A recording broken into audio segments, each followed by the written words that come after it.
Semoga semuanya dalam keadaan sehat ya. Wah, senang sekali saat ini saya sedang berada di Sulawesi Utara, tepatnya di Kabupaten Bolaang Mongondo.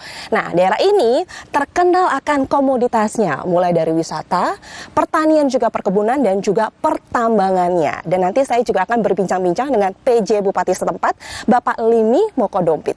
Mau tahu seperti apa? Bersama saya Permatasari Harhab, ini dia VVIP Kompas TV, Kabupaten Bolaang Mongondo.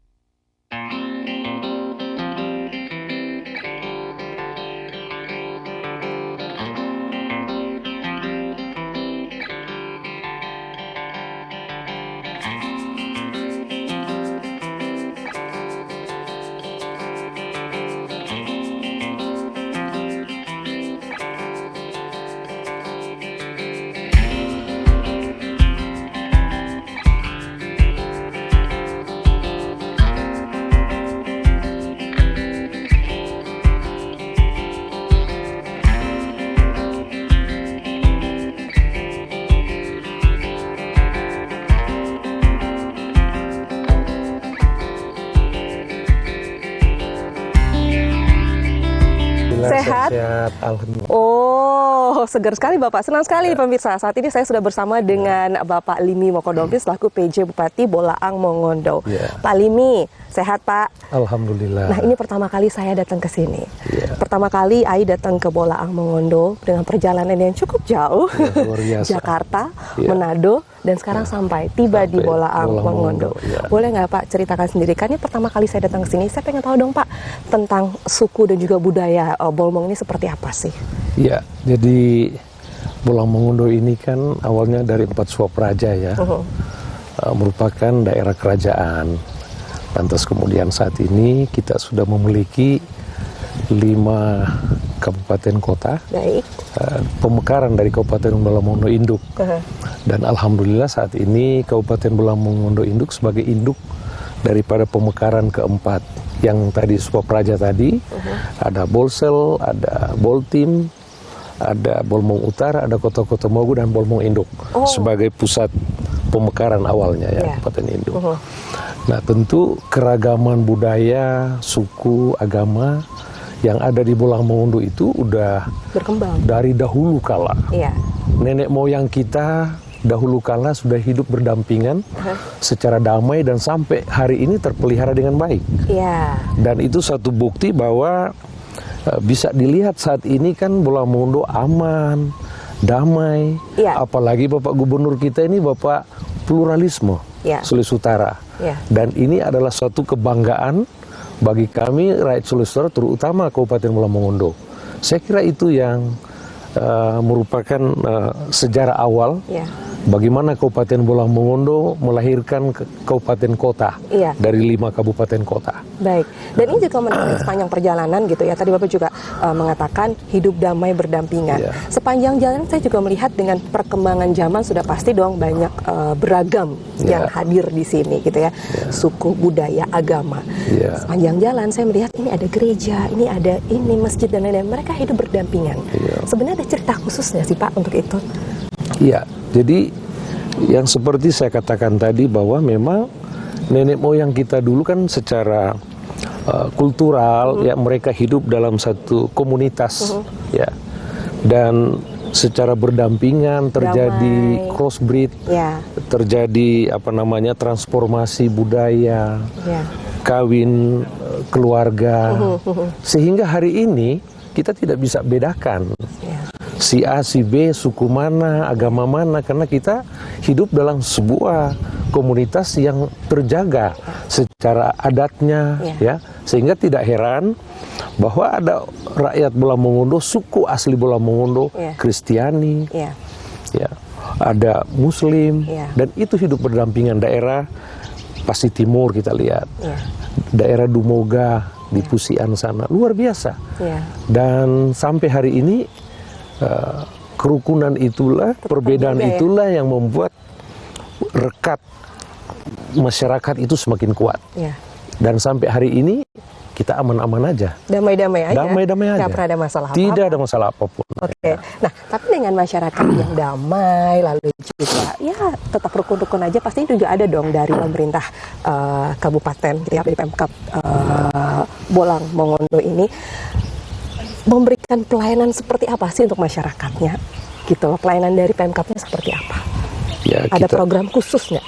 Ya, jadi program dari pemerintah tentu kan pertama kita kan harus menjaga toleransi ya. Kita punya lembaga-lembaga yang mengayomi itu tentang kerukunan antar umat beragama. Ya, kemudian di dalam struktur pemerintahan juga itu kita juga membuat supaya pemerintahan ini milik semua. Jadi penempatan saja pejabat, ya, legislatif maupun pejabat itu beragam, berbagai macam suku ada. Mungkin tidak semua di negeri ini kabupaten yang sangat plural.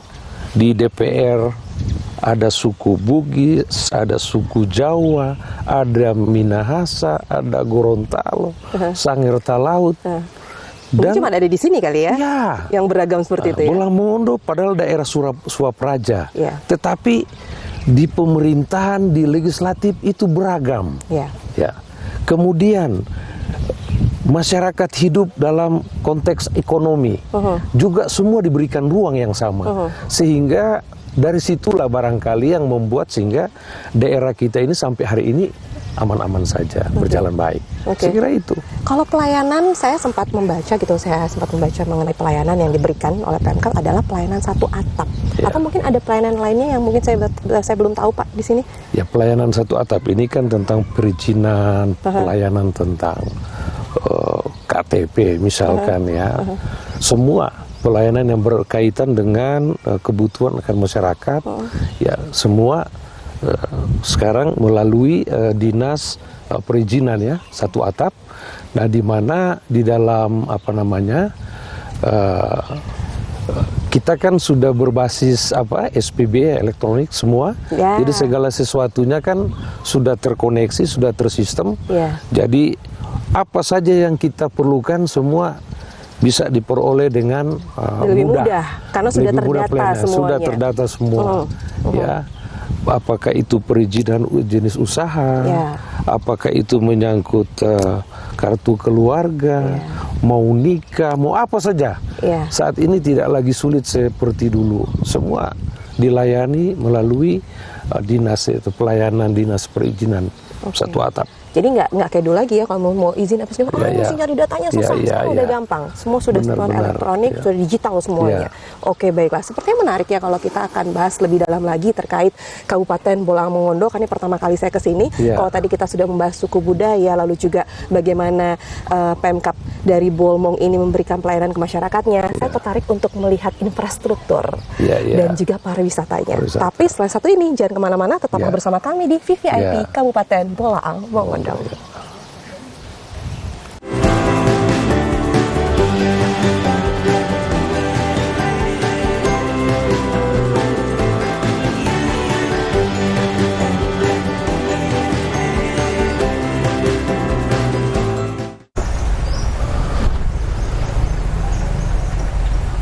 Tanggal 14 Februari 2024 merupakan momen istimewa bagi kita sebagai warga negara yang peduli akan masa depan bangsa. Mari datang ke TPS dan sukseskan pemilu tahun 2024. Jangan golput. Suci Barber Show. Minggu ini, barbershop mau buka cabang. Siapa nih yang jadi bos baru? Bapak itu kena itu apa darah rendah? Bapak itu kalau saya dulunya pengusaha apa ya? Iya. Oh, terus kenapa bisa terjun ke politik, Pak? Bangkrut, Pak. Suci Barber Show. Minggu 10 Desember pukul 10 malam di Kompas TV. Pemilu 2024 diikuti oleh 24 partai politik. Kenali nama, logo, dan nomor urutnya.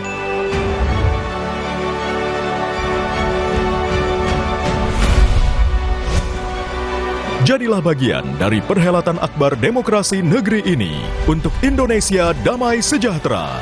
Ikuti perkembangan dan informasi terkini seputar pemilu 2024 bersama teman memilih. Kompas TV, Rumah Pemilu. Dapatkan ragam informasi lewat portal video berita pertama di Indonesia yang menampilkan breaking news, peristiwa terkini, dan live streaming 24 jam. Lengkap dengan fitur live interaktif untuk ikut polling dan bertanya langsung kepada narasumber dalam program-program live. Kapanpun dan dimanapun, langsung di gadget Anda. Klik sekarang juga www.kompas.tv, lebih dari TV. Ikuti perjalanan Steffi di Jepara. Jalan-jalan, let's go! Bermain go-kart dan berseluncur di Jepara Our Land Park. Makan hidangan khas di Kajine Resto. Belanja tenun troso di Zian Tenun. Dan kerajinan ukir Jepara di Wood Moon. Serta bermalam di Rimba Desa Resort. Jalan-jalan. Pesona wisata Bumi Kartini. Minggu 10 Desember. Pukul 10:30 siang di Kompas TV.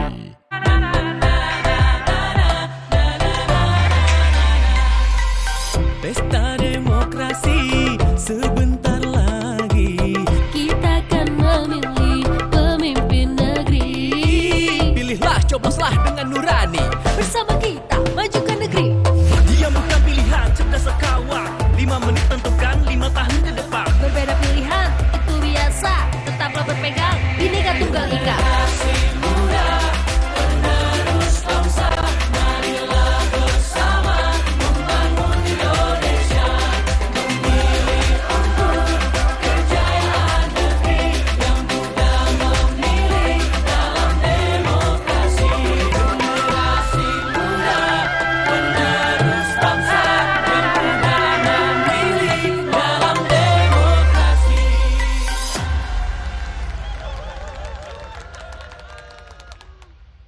Debat perdana calon presiden langsung dari gedung KPU.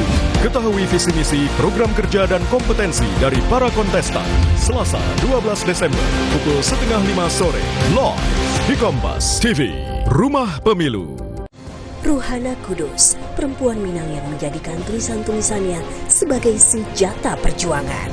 Kenali lebih dekat sang jurnalis perempuan pertama Indonesia, inspirasi dunia pers tanah air. Kalau ada orang mau belajar sosok perempuan Minang, itu digambarkan oleh Ruhana Kudus. Perempuan-perempuan Nusantara, Ruhana Kudus, jurnalis perempuan pertama Indonesia. Minggu 10 Desember pukul 2 siang di Kompas TV.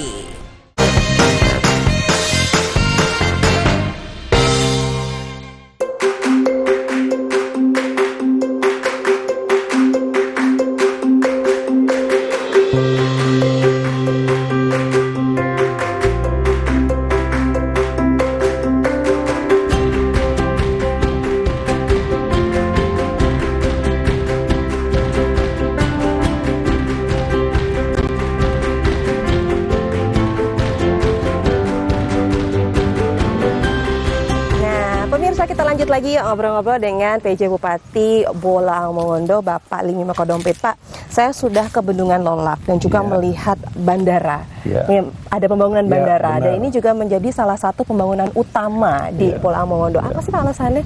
Kenapa ada bendungan juga ada bandara juga di sini? Jadi Bolaang Mongondo ini kan daerah agraris. Sekitar 70-80% petani. Nah, daerah kita dari Highland ke Lowland itu daerah kawasan perkebunan, pertanian dan horti. Nah, Bendungan Lolak yang dibangun saat ini itu kan merupakan program nasional yang kurang lebih bisa mengairi 2.200 hektar. Oh, besar. Jadi kalau besok ini udah difungsikan, kita bisa tambah cetak persawahan bisa 2.200 hektar. Untuk pengairannya persawahan dengan itu. air baku kita sekitar 500 liter per detik. Oh, baik. Nah, ini bendungan kita. Nah, kalau kita misalkan digunakan untuk energi, itu bisa 2,43 megawatt untuk listrik, untuk energi.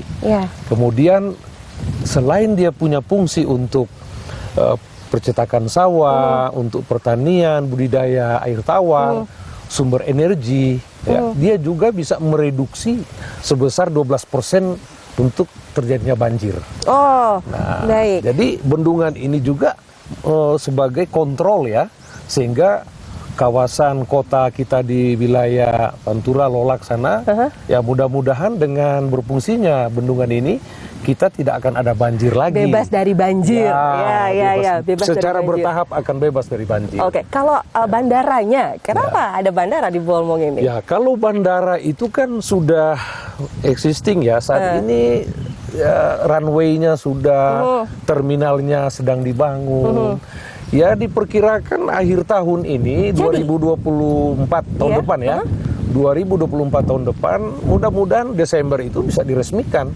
Sudah bisa difungsikan bandara kita. Baik, wah saya bisa langsung ke situ dong. Oh, bisa, dari Jakarta, dari Manado, naik pesawat aja langsung ke, bahkan dari runway ini, bandara kita ini cukup luas, karena memang daerah kita ini kan flat ya. Itu sekitar, bandara kita runway-nya 1,7 kilometer. Oke, baik. Panjangnya ya. Baik, Ya. baik. Tapi kalau misalnya gini, tadi kan Bendungan Lolak itu untuk pengairan persawahan, lalu juga untuk supaya kontrol air, supaya nantinya daerah-daerah Bolmong itu terhindar dari banjir gitu ya. Selama ini mungkin ada banjir. Tapi ada fungsi lain nggak Pak? Misalnya untuk pariwisata juga, kalau misalnya nanti sudah dibuka nih Bendungan Ya Lolak pasti. itu. Sudah dipastikan kawasan itu akan menjadi kawasan wisata. Jadi wisata itu bisa wisata agro-industri, agribisnis ya. Semua ada di situ. Ya, jadi wisata buah di situ, wisata taman bunga. Baik, ya. Dan itu ke depan akan dikelola oleh desa yang ada di sekitar bendungan itu. Itu harapan kita kan. Oke, baik Pak. Dengan sudah adanya infrastruktur yang baik, lalu juga ada bandara, dipastikan dong, pastinya ada investasi yang juga masuk ke Bolmong di sini. Ya. Apa saja sih Pak sekarang investasinya sudah masuk di sini? Investasi saat ini yang sudah existing kan ada KONS. Nah, iya. Nah, KONS ini kita ketahui penadaan modal asing realisasi investasinya sekitar 4,5 triliun. Dan sekarang ini investor ini kan sudah jalan. Rekrutmen tenaga kerja lokalnya kita, kemudian kehadiran mereka di Pulau Mongondo akan perputaran ekonomi kita semakin baik. Kontribusi juga mereka PAD ke kita tuh luar biasa ya. Kemudian ada JRBM ya, penambahan modal juga dalam pertambangan emas. Itu bahkan total investasinya lebih besar lagi, sekitar 6,2 triliun. Dan itu bisa merekrut tenaga kerja juga kita. Kemudian bisa menyumbang juga pajak, PAD, royalti buat daerah. Dana bagi hasil buat kita juga. Kemudian mereka juga bisa membeli bahan pangan, kebutuhan-kebutuhan. Sehingga perputaran ekonomi di Bolmong Raya sebetulnya JRBM dan KONS ini justru banyak menghidupi Bolmong Raya karena perputaran juga besar perputaran di situ, ya? ekonominya. Karena ada kehadiran dua perusahaan yang sudah jalan.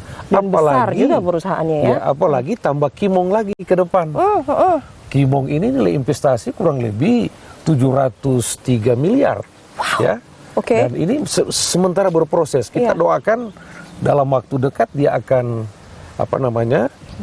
berjalan. Dan ini saya kira luar biasa Pulau Mongondo. Sehingga bandara, pelabuhan, kemudian bendungan, ini dia bersinergis. Karena pangan tentu kita akan tersedia. Kemudian bandara juga akan beroperasi juga.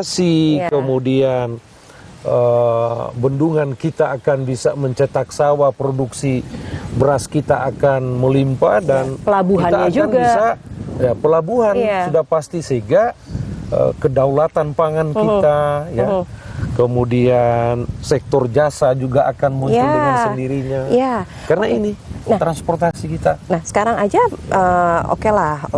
bandara belum jadi nih, lagi proses gitu kan ya, bendungan juga lagi proses. Ini aja sudah semaju ini, sudah banyak investasi yang masuk di sini, apalagi kalau nanti semuanya berjalan, ya kan? Kalau semuanya berjalan pasti akan lebih banyak lagi. Lebih banyak lagi. Tidak dua ini saja, tapi akan lebih banyak yang masuk ke Bolmong. Dan saya berharap investasi di bidang pertanian Ya. ini akan sebanyak-banyaknya datang ke Bola Mongondo. Oke. Itu harapan saya. Oke, karena Bapak sudah bahas pertanian, saya juga tertarik nih pengen ngobrol-ngobrol tentang pertanian. Tapi setelah ini Ya. kita sambil jalan-jalan ya, Baik. jangan kemana-mana ya, tetap di Kompas TV. Langsung mampir ke Pulau Tiga sana. Pulau Tiga. Nanti ke air panas kita dibakar. Di sana juga ada air panas.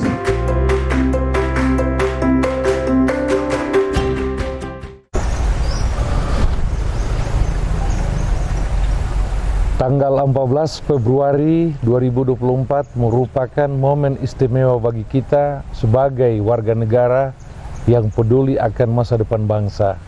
Mari datang ke TPS dan sukseskan pemilu tahun 2024. Jangan golput.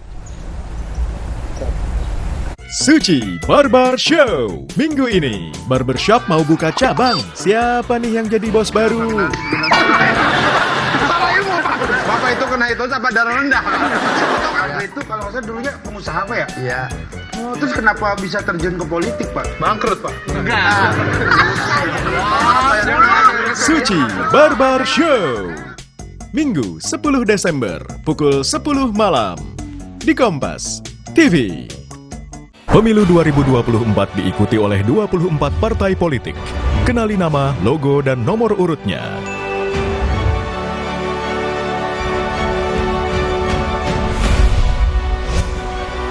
Jadilah bagian dari perhelatan akbar demokrasi negeri ini untuk Indonesia damai sejahtera. Ikuti perkembangan dan informasi terkini seputar pemilu 2024 bersama teman memilih Kompas TV, Rumah Pemilu. Ikuti perjalanan Steffi di Jepara. Jalan-jalan, let's go! Bermain go-kart dan berseluncur di Jepara Our Land Park. Makan hidangan khas di Kajine Resto. Belanja tenun troso di Zian Tenun. Dan kerajinan ukir Jepara di Wood Moon. Serta bermalam di Rimba Desa Resort. Jalan-jalan. Pesona wisata Bumi Kartini. Minggu 10 Desember. Pukul 10:30 siang di Kompas TV. Debat perdana calon presiden langsung dari gedung KPU. Ketahui visi misi, program kerja dan kompetensi dari para kontestan. Selasa 12 Desember pukul 4:30 sore live di Kompas TV, Rumah Pemilu.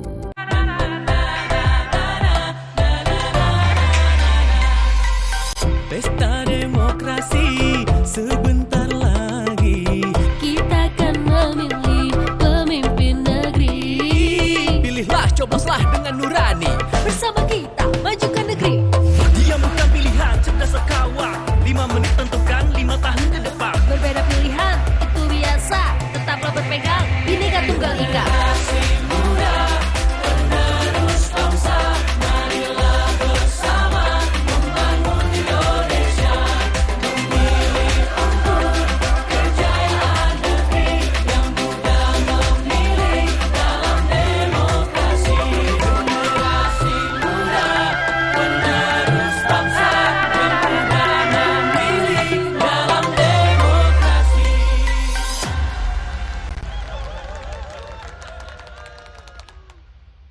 Ruhana Kudus, perempuan Minang yang menjadikan tulisan-tulisannya sebagai senjata perjuangan. Kenali lebih dekat sang jurnalis perempuan pertama Indonesia, inspirasi dunia pers tanah air. Kalau ada orang mau belajar sosok perempuan Minang, itu digambarkan oleh Ruhana Kudus. Perempuan-perempuan Nusantara, Ruhana Kudus, jurnalis perempuan pertama Indonesia. Minggu 10 Desember pukul 2 siang di Kompas TV. Dapatkan ragam informasi lewat portal video berita pertama di Indonesia yang menampilkan breaking news, peristiwa terkini, dan live streaming 24 jam. Lengkap dengan fitur live interaktif untuk ikut polling dan bertanya langsung kepada narasumber dalam program-program live. Kapanpun dan dimanapun, langsung di gadget Anda. Klik sekarang juga www.kompas.tv, lebih dari TV.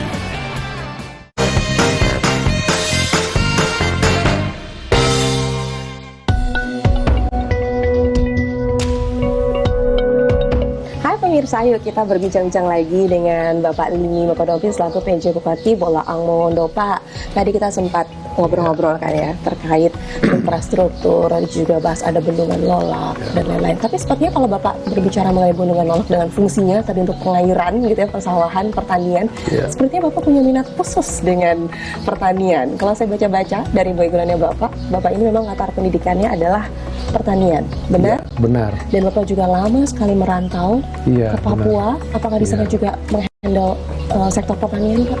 Iya. Di sana juga? Iya. Berapa lama, Pak? Ya, saya kurang lebih 40 tahun ya, di Irian Jaya. Bahkan kabupaten yang saya tempati dulu itu kabupaten yang masih hutan belantara.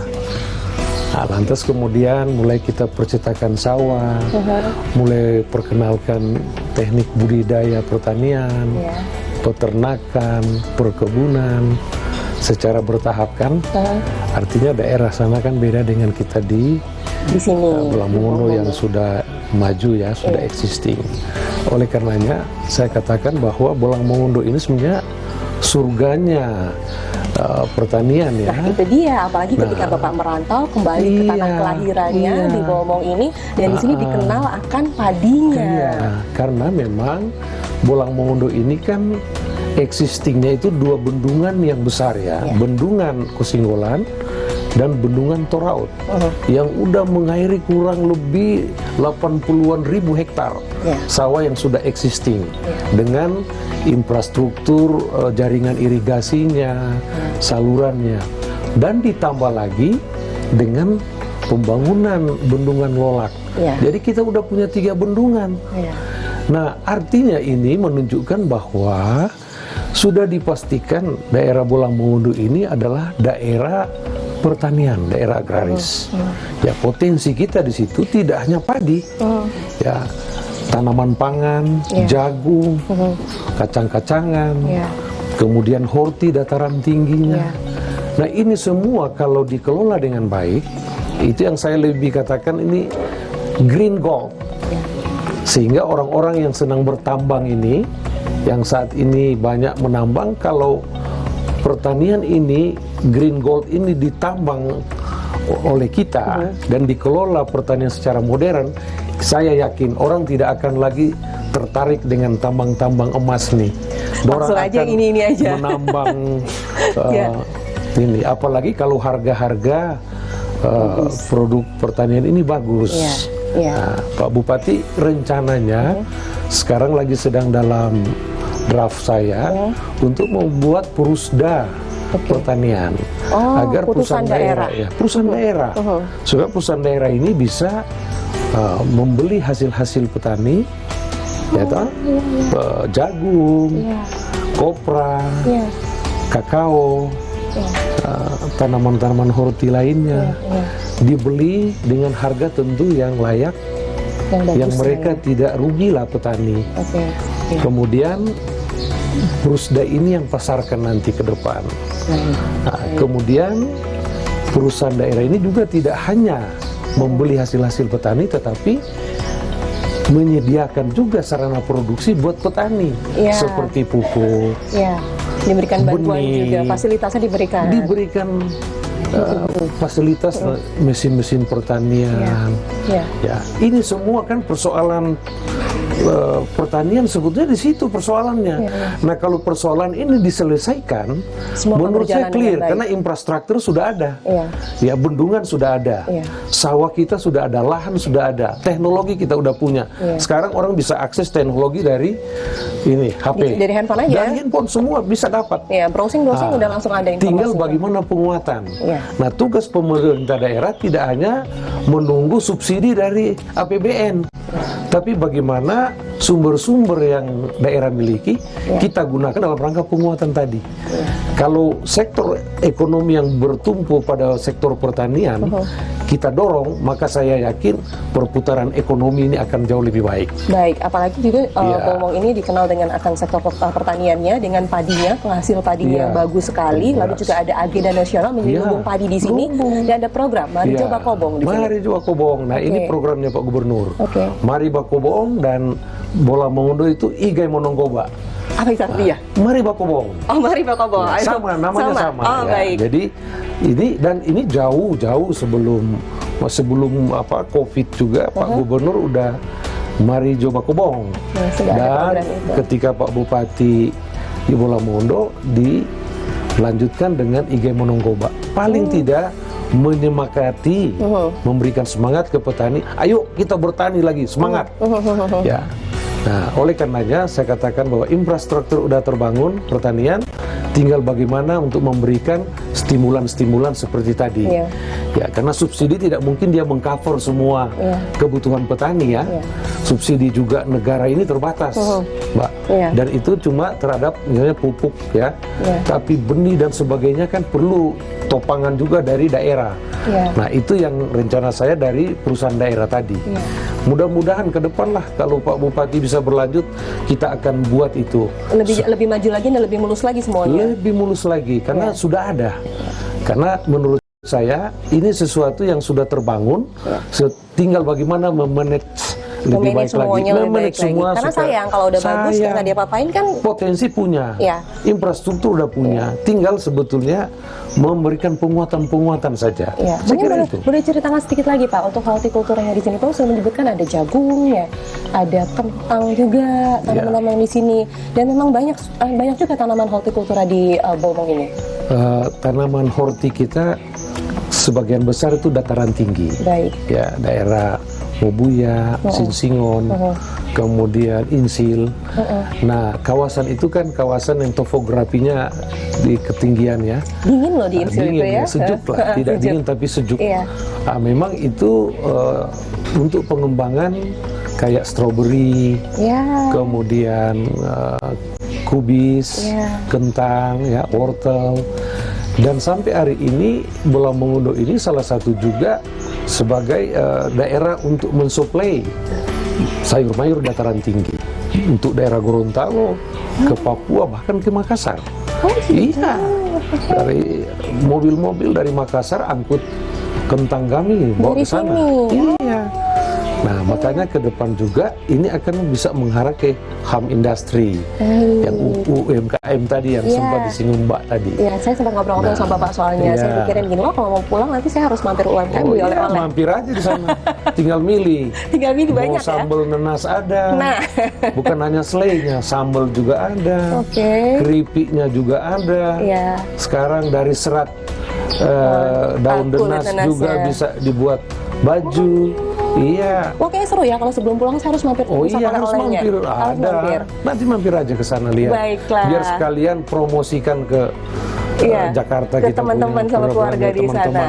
Oke, berarti di sini yang baik sekali atau bagus dengan potensinya adalah selain pertambangannya juga bagus, pertaniannya bagus, hortikulturanya juga oke, perkebunannya juga oke. Luar ada biasa. Perkebunan kakao dan juga nanas juga di sini. Perkebunan kalau Sulawesi Utara Bola Mongondo itu kan bukan hal yang baru. Kalau kita Sulawesi Utara kan dikenal dengan Nyur Melambai. Ya, ada kakaonya, ada cengkinya. Bahkan dulu saya masih kecil ya, harga cengki kita kan mahal. Sulawesi Utara dahulu kala dikenal daerah dolar ya, karena cengkinya. Dikenal cengkinya, kelapanya. Nah, Bola Mongondo saat ini kita punya kakao, kopi. Ya, sekarang juga dikembangkan petani kita dan kakao. Nah, sekarang kakao kita kan sama kopi nggak kayak dulu sampai 10 tahun baru berbuah. Sekarang 2 tahun, 3 tahun udah berbuah. Yang hybrid itu dia setinggi setengah meter sudah ada buahnya. Berbuah, buahnya sampai ke tanah. Nah, sekarang hanya orang malas aja yang tidak mau memanfaatkan lahan yang subur. Nah, itu juga menjadi prioritas dan menjadi fokus pemerintah daerah ke depan untuk dikembangkan. Baik itu kopi, kemudian kakao, kemudian kelapa. Tapi Pak gini, Bapak kan selaku PJ Bupati Bola Mongondo, tapi juga sebagai Kepala Dinas Lingkungan Hidup Provinsi, ya kan, Provinsi Sulawesi Utara. Ada program nggak sih Pak untuk Bolmong sendiri gitu, untuk menjaga lingkungan hidupnya seperti apa agar tetap sehat? Ya, memang ya kita di satu sisi kita welcome terhadap investor ya. Sumber daya alam ini kan harus kita manfaatkan. kita tidak mungkin hanya nonton. Ya. Karena manusia membutuhkan sumber daya alam yang kita miliki, namun harus dikelola dengan cara-cara yang ramah lingkungan, ya, cara-cara yang tentu tidak merusak lingkungan atau tidak menimbulkan masalah bagi masyarakat, terutama pencemaran, ya, bencana alam. Jadi bagaimana paling tidak mitigasi. Kemudian kan sekarang kita sudah punya teknologi. Bagaimana kita memanfaatkan sumber daya alam, tapi bagaimana juga kita menggunakan cara-cara yang lebih ramah lingkungan, lebih baik. Ya. Jadi makanya setiap dunia usaha, setiap perizinan yang diterbitkan pemerintah harus didahului dengan yang namanya AMDAL, analisa dampak lingkungan. Semua kegiatan-kegiatan pembangunan, apalagi pertambangan, apa saja, itu harus dia memiliki dokumen AMDAL. Karena dari situlah kita bisa mengendalikan, melakukan pengawasan, apakah ini layak enggak kita izinkan atau tidak. Karena kita akan lihat besaran dampak, dampak pentingnya kalau ditimbulkan. Kalau pemerintah Pemda izinkan, kira-kira dampaknya berbahaya nggak ini? Nah, berdampak penting nggak? Mau jangka pendek ataupun jangka panjang. Jangka pendek maupun jangka panjang. Oleh karena disitulah pentingnya analisa dampak lingkungan. Nah, sebagai Kadis Lingkungan Hidup Provinsi, saya tentu melakukan pengawasan dan pengendalian, terutama perizinan-perizinan yang berkaitan dengan tambang, yaitu saya sangat selektif, ya, dan perlu kehati-hatian agar supaya ketika izin dokumen itu dikeluarkan benar-benar lebih banyak manfaatnya, lebih banyak untungnya daripada ruginya. Kira-kira itu. Kita harus jaga semua. Harus jaga. Kita harus menjaga semua, dan bukan hanya pemerintah. Tugas semua kita menjaga lingkungan kita agar tetap baik. Termasuk dunia usaha juga, pengusaha. Ya, kita sama-sama diberikan tanggung jawab untuk menjaganya. Untungnya aja. Iya, gitu. Tapi dampaknya juga kita harus perhatikan. Dampaknya juga kita harus perhatikan. Untuk anak cucu kita ke depannya seperti apa. Anak cucu kita ke depan. Oke, baiklah. Tapi ada satu yang menarik di sini. Kalau saya datang ke Sulawesi Utara, pasti banyak sekali daerah wisata yang menarik dan harus dikunjungi. Dan cantik-cantik, apalagi lautnya. Nah, kalau untuk di Bolang Mongondo, potensi wisata yang harus kami kunjungi, apa aja nih di sini? Kira-kira kalau saya datang ke sini nih, Bapak mau minta saya kemana? Ya, di Bolang Mongondo ini kemarin kan kita udah ada rencana untuk melakukan revisi rencana tata ruang, ya, agar supaya para wisata ini dia terkoneksi. Jadi tidak hanya datang ke Bunaken, tidak hanya datang ke Likupang misalkan, ya, tapi dari sini bisa langsung ke Bolang Mongondo, langsung mampir ke Pulau Tiga sana. Nanti ke air panas kita di Bakan, di sana juga ada air panas. Kemudian kita juga punya burung maleo juga ada di Dumoga. Oh, ada. Ya, sekarang lagi dibudidayakan.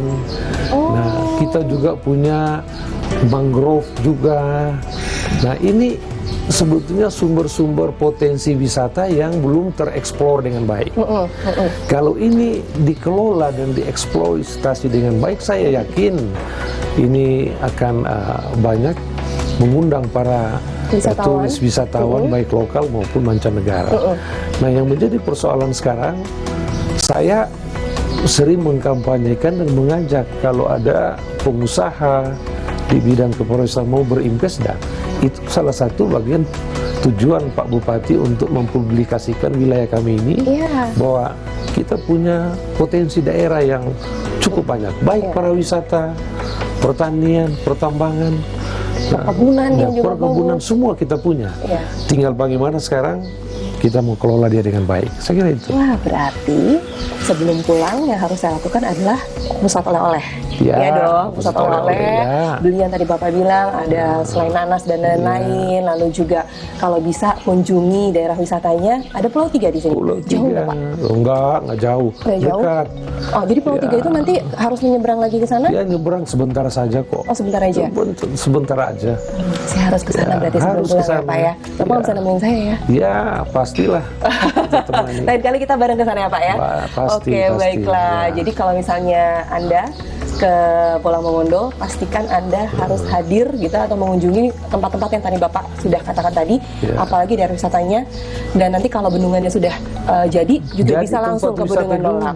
Karena itu bukan hanya bendungan, tapi view-nya di situ kan dari gunungnya kelihatannya cantik ya, hutannya masih utuh. Nah, kemudian itu sudah kayak danau ya, cantik ya Bendungan Lolak itu. Kemudian di situ ada nanti perkebunan buah, taman buah kita buat, nanti dikelola oleh desa. Desa yang akan berdayakan situ, sehingga desa di situ bisa merawat, juga bisa memberikan kontribusi pemasukan bagi desanya. Baiklah. Jadi kalau misalnya saya ke tempat oleh-oleh, berarti itu masuk UMKM ya? Daerah sini ya? Oh, saya bisa langsung ngobrol-ngobrol ya dengan pelaku usahanya nanti ya? Baiklah. Baiklah Bapak. Terima kasih untuk bincang-bincangnya. Saat ini sehat terus, dan karena dipastikan saya nggak bisa lama-lama di sini, nanti Bapak juga akan melanjutkan kegiatan selanjutnya. Jadi nanti besok saya akan datang ke Pulau 3 dan juga beli oleh-oleh. Terima kasih ya Pak. Terima kasih. Jadi jangan kemana-mana, tetaplah bersama kami di VVIP Kompas TV. Ini juga dari Serat Nenas? Iya, Serat Nenas juga. Oh, boleh nggak saya coba? Silakan, Mbak. Kalau saya coba bajunya, terus saya ngerasain sari nenasnya juga, boleh nggak, Pak? Oh, silakan. Rasanya?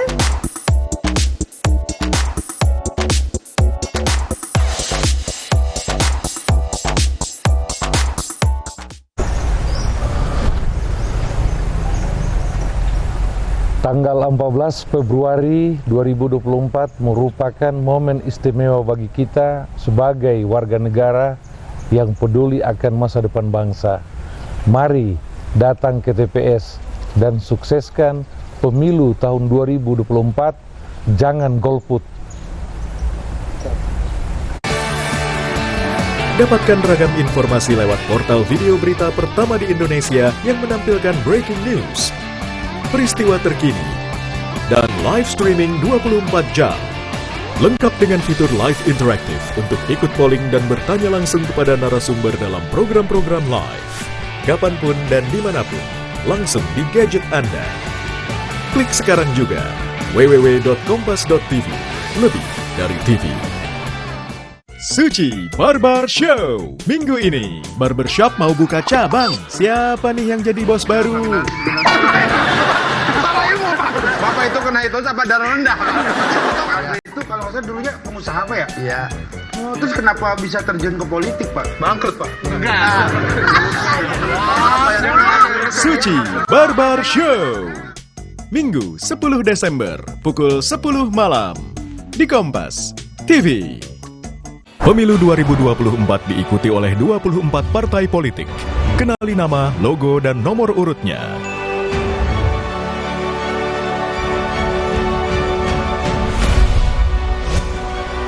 Jadilah bagian dari perhelatan akbar demokrasi negeri ini untuk Indonesia damai sejahtera. Ikuti perkembangan dan informasi terkini seputar pemilu 2024 bersama teman memilih Kompas TV, Rumah Pemilu. Ikuti perjalanan Steffi di Jepara. Jalan-jalan, let's go! Bermain go-kart dan berseluncur di Jepara Our Land Park. Makan hidangan khas di Kajine Resto. Belanja tenun troso di Zian Tenun. Dan kerajinan ukir Jepara di Wood Moon. Serta bermalam di Rimba Desa Resort. Jalan-jalan, pesona wisata Bumi Kartini. Minggu 10 Desember, pukul 10:30 siang di Kompas TV.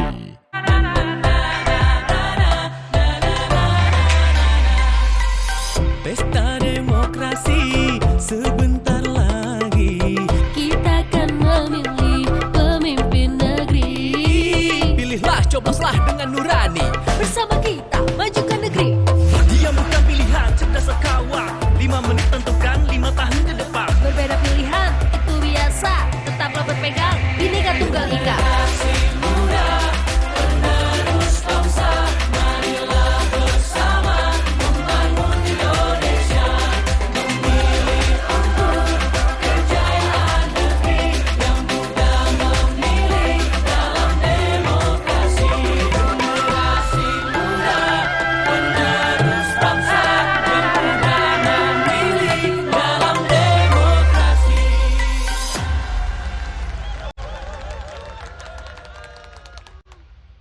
Debat perdana calon presiden langsung dari gedung KPU. Ketahui visi misi, program kerja dan kompetensi dari para kontestan. Selasa 12 Desember pukul 4:30 sore live di Kompas TV. Rumah Pemilu. Ruhana Kudus, perempuan Minang yang menjadikan tulisan-tulisannya sebagai senjata perjuangan. Kenali lebih dekat sang jurnalis perempuan pertama Indonesia, inspirasi dunia pers tanah air. Kalau ada orang mau belajar sosok perempuan Minang, itu digambarkan oleh Ruhana Kudus. Perempuan-perempuan Nusantara, Ruhana Kudus, jurnalis perempuan pertama Indonesia. Minggu 10 Desember pukul 2 siang di Kompas TV. Jelang pemilu 2024, Komisi Pemilihan Umum mengubah format debat cawapres yang sontak mengundang perdebatan di tengah masyarakat. Informasi sejumlah bencana yang terjadi di penghujung 2023, serta aneka hoax, menjadi topik yang meramaikan jagat media sosial. Pastikan kebenaran informasi dalam News or Hoax. Berdebat format debat cawapres. Sabtu 9 Desember pukul 12:30 siang di Kompas TV.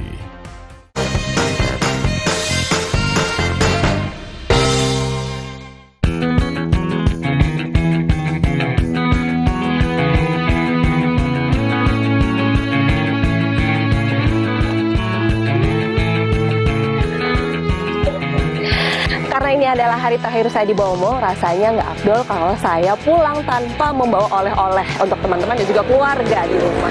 Nah, tadi saya sempat tanya-tanya nih sama warga sekitar, kalau mau beli oleh-oleh khas Bolmong itu belinya di mana sih? Gitu ya. Saya langsung ditujukan ke sini nih, di Morobayat adalah pusat oleh-oleh khas Bolmong. Di sini ada apa aja? Di sini ada minuman sari nenas, sambal nenas terasi, saus cabai nenas, selai olesan roti, semuanya nenas. Penasaran kan? Langsung aja saya masuk ya.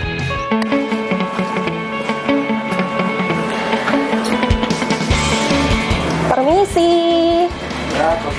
Halo, selamat siang dengan Pak Sofianto. Ya, benar. Halo, Bapak, saya Ai. Oh, iya. Saya tuh mau pulang gitu ya. Saya sempat nanya sama warga sekitar kalau dari Bolmong tuh enaknya beli apa sih? Langsung mereka langsung bilang, oh langsung aja ke Morobayat ketemu Pak Sofianto. Oh, iya. Katanya di sini adalah khas oleh-oleh Bolmong. Semuanya dari nenas.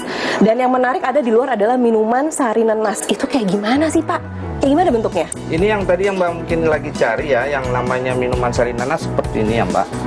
Ya, Oh, ini seperti ya, silakan Bu. Ya, ini minumannya seperti ini. Jadi minuman ini memang dia 100% dari buah nanas ya.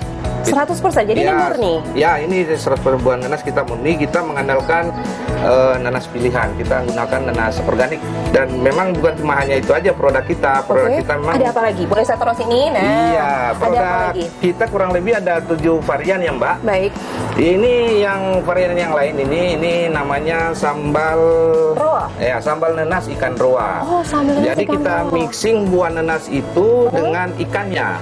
Oh, baik. Iya, jadi memang ini agak unik karena ini cita rasanya memang lain. Memang kita tidak bisa bayangkan buah dicampur ikan kayak bagaimana rasanya. Ada asam-asam nanasnya gitu, ada rasa buah-buahnya pasti ya? Ya, kira-kira seperti itu, Mbak. Selain itu, kita juga punya lagi? produk ini namanya selai roti. Ya, ini juga ini sepertinya selai. yang produk kita. Baik. Ya, dan ada varian-varian lain. Tidak hanya buah nanas saja yang kita olah, tetapi Apa aja? ini Apa juga aja? ada ya seperti ini kerajinan. Ini tas? Iya, Ini dari serat nenas ini atau kita apa? ambil dari daun-daun nanasnya. Jadi Boleh saya biasanya buka? ya silakan. Ih, lucu. Ya, jadi ini kita buat dari serat fibernya daun nanas. Oke. Jadi kita ambil daunnya. Jadi biasanya kalau petani itu habis panen buah nanas, daunnya itu dibuang. Nah, dari kita coba kita daur ulang, kita manfaatkan seperti ini, kita jadikan handicraft. Jadi bukan hanya itu, ada juga kain-kain seperti ini. Oh, banyak ya. Ini apa? Tapak meja atau? Ini seperti contoh rompi Baju. mungkin bisa di. Ini juga dari serat nenas? Iya, serat nanas juga. Oh, boleh nggak saya coba? Silakan, Mbak. Boleh coba Mungkin ya? lebih baik dicoba supaya bisa langsung. Coba ya. Iya. Kalau saya coba bajunya, terus saya ngerasain sari nanasnya juga, boleh nggak, Pak? Oh, silakan. Karena rasa pengen tahu saya tinggi sekali. Malah dari Pengen kita. tahu. Ih, bagus ya. Tuh, wah. Ini berapa Pak harganya, boleh tahu nggak? Harganya ya memang Hah? Biasanya. Mahal pasti. Biasanya ya kalau misalnya ngomongnya nggak langsung terbuka biasanya mahal, bener Iya, nggak? memang benar. Harganya Mahal kurang lebih ya 600.000 per meter. per meter 600.000. Jadi kalau misalnya satu baju seperti ini, kira-kira Ya lumayan lah harganya ini. lumayan lah. Kenapa harganya lumayan? Karena memang proses produksinya juga panjang, Iya. memakan waktu yang lama. Iya, jadi kita habiskan itu kurang lebih untuk menghasilkan benangnya itu. Kita harus melewati kurang lebih 8 tahapan. Oh, makanya saya paham itu kenapa harganya juga tinggi, prosesnya juga lama, 8 tahapan dan membutuhkan ya itu tadi, bahkan beli 1 kilo dapatnya nggak 1 kilo gitu, baru 3 ons. Jadi pasti butuh banyak banget gitu ya. Oke, baiklah. Ini saya penasaran karena saya haus, Pak, boleh nggak saya nyanyi? Oh iya, maaf tadi ya, silakan Boleh nggak saya coba nih? Ya silakan. Ini adalah minuman sari nenas. Ya, sari nenas. Morobayat. Nah, boleh tau nggak sih Pak, Morobayat artinya apa sih? Ini bahasa daerah kami sih, ini artinya berteman. Oh, berteman. Berteman. Jadi kita Morobayat. Iya, kita berteman. Kita berteman. Berteman. Oh, baik. Jadi karena kita teman, saya boleh minum? Ya, silakan. Padahal tadi saya mau beli oleh-oleh, terus saya minum duluan. Saya pengen coba. Iya, di tes ya. Ya.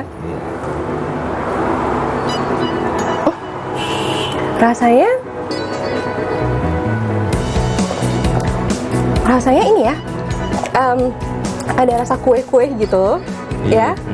Terus bener-bener kayak kita makan nanas, kayak tinggal yang airnya gitu. Jadi bener-bener peras gitu ini. Iya. Tapi saya penasaran karena enak sekali dan ini adalah murni dari nanas. Biasanya produksinya berapa lama? Kalau kita langsung ke belakang boleh nggak? Saya mau lihat dong. Tadi kata Bapak di belakang lagi ada. Oh iya, silakan. Sambil ngobrol-ngobrol berapa lama sambil produksinya? ya, Boleh? Iya, silakan. Mari. Di sini? Iya. Ini wah, ini adalah tempat produksi untuk minuman sari nenas. Iya, di sini. benar sekali ya. Nah, gimana tahapan produksinya? Jadi tahapan untuk pembuatan minuman sari nanas ini kita awali dari ini memotong dulu, kita kupas seperti biasa ya Mbak. Kita kupas, kemudian kita potong-potong dadu.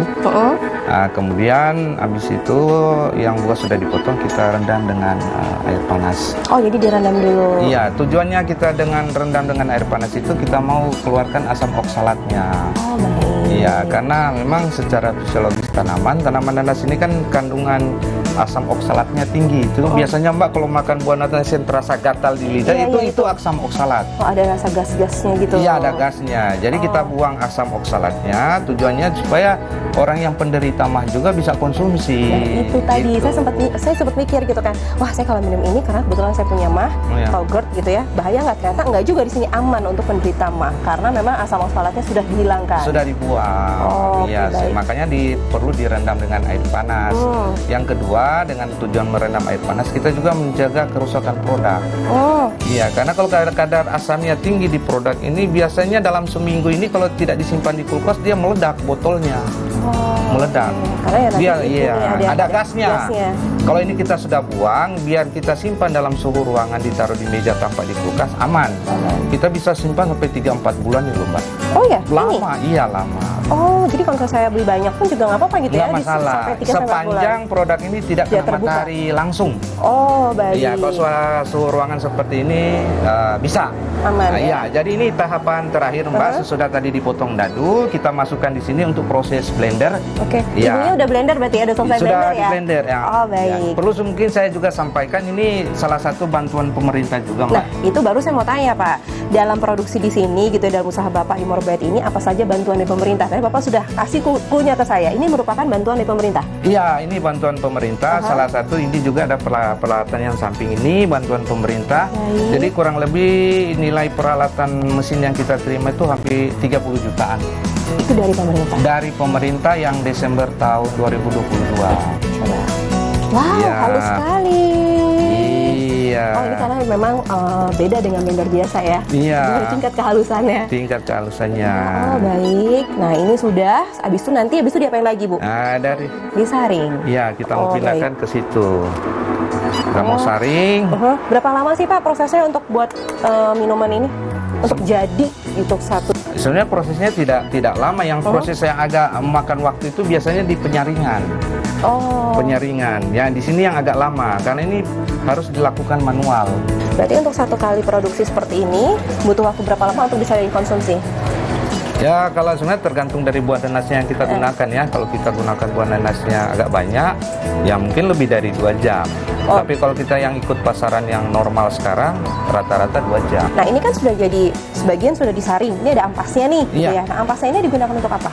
Mungkin pikirannya Mbak, maksudnya kita Mungkin buang. saya buang, iya. Saya sebetulnya kalau kami itu tidak kami buang. Ya. Ampas dari sisa perasan air nanas, kita rubah menjadi produk sambal nanas ikan roa yang tadi di depan tadi Mbak lihat ya. Oh, jadi sambal nanas ikan roa itu dari ampas ini? Iya, ampas ya, air perasan dari minuman. Minuman ini. Iya, ampasnya kita gunakan untuk sambal nanas ikan roa. Oh, jadi memang satu buah itu manfaatnya banyak, tidak dibuang ya. Jadi bahan yang lain bisa dimanfaatkan yang lain. Iya, bahkan sampai kulitnya, Mbak. Nah, sekarang saya semakin penasaran untuk membawa oleh-oleh ini ke saudara dan teman-teman saya di rumah. Tinggal pilih-pilih nih sekarang saya mau bawa apa. Oh ya, Silakan, kita Bapak. silakan ke depan, Bu. Iya, duluan aja, Pak.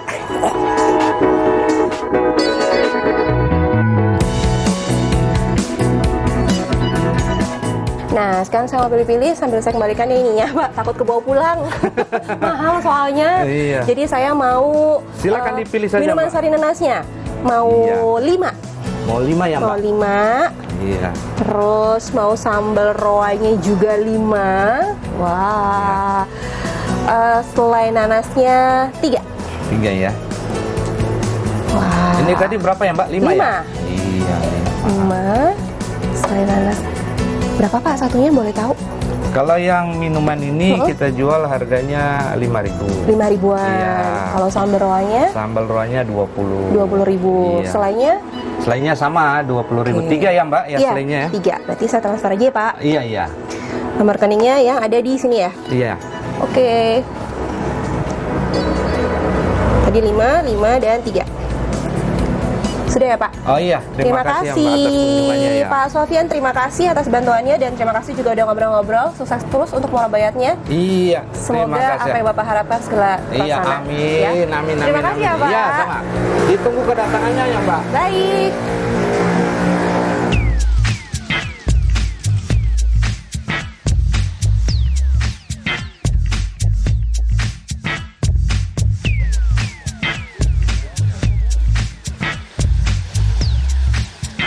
Tadi saya sudah mampir ke Murobayat, merupakan tempat oleh-oleh khas Bomong. Nah, kali ini saya sudah berada di Pantai Pasir Putih. Ini merupakan salah satu destinasi wisata di Bomong.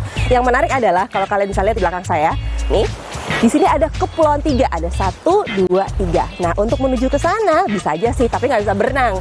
Saya harus naik speedboat, kira-kira butuh waktu 15 sampai 20 menit. Langsung ke sana gimana? Yuk!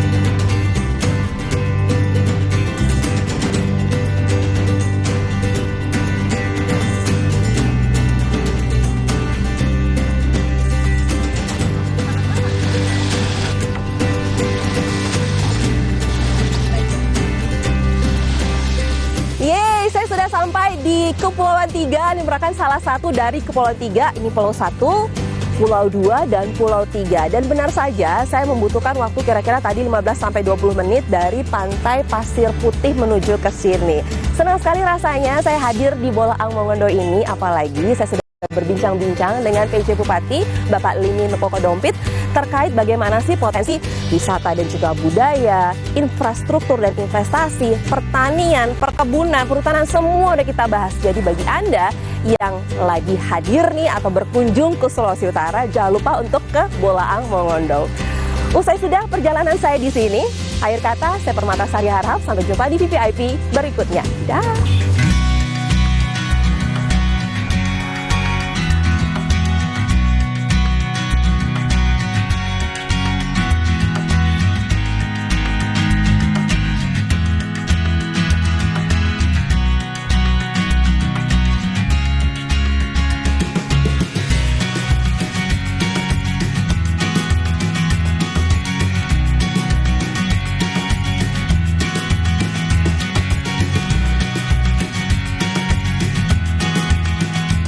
Bu, mau mie, Bu?